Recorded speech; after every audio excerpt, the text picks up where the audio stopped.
पर नहीं चलते, और जिस आकाश में वह कदम रखते हुए चले जाते हैं उनके पैरों के नीचे कमलों की रचना होती चली जाती है, लेकिन वह कमल पर भी पैर नहीं रखते, पैर टच नहीं होते कमल से, कमल उनके नीचे बिछते चले जाते हैं। और वह देवों के द्वारा यह अतिशय किया जाता है, एक एक स्टेप पर उनके पैरों के नीचे 225 कमलों की रचना होती चली जाती है। कितने सुन रहे हो?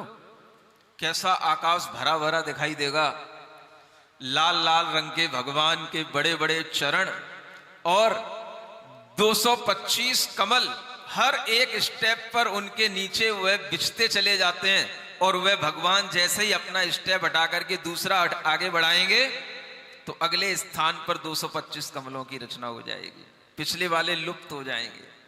वहां से फिर एक पैर उन्होंने आगे रखा, फिर 225 कमलों की रचना हुई, फिर पिछले वाले लुप्त हो गए, कहां चले गए? बस इसी का नाम अतिशय है। यह भगवान के विहार का मंगल दृश्य अगर अपनी कल्पना में भी लाया जाता है तो आचार्य कहते हैं हम ये समझ सकते हैं कि भगवान का ये मंगल विहार किस लिए होता है। भूमौ प्रजानाम विजहर्थ भूत्यै, इस भूमि पर प्रजा के, समस्त जनता के भूति माने वैभव के लिए भगवान विहार करते हैं।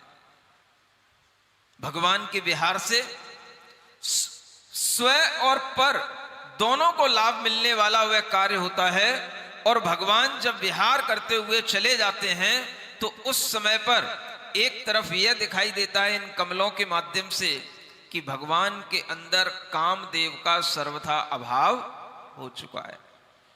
इसलिए उन भगवान के चरणों के नीचे हुए देवता लोग कमल बिछाते चले जाते हैं, और जहां जहां विहार करते चले जाते हैं वहां वहां के जीवों में सुख, शांति, धनाढ्यता, वैभव, संपन्नता, यह सब कार्य उनके माध्यम से होते चले जाते हैं, और अनेकों अनेक जीव मोक्ष मार्ग पर भी लगते चले जाते हैं।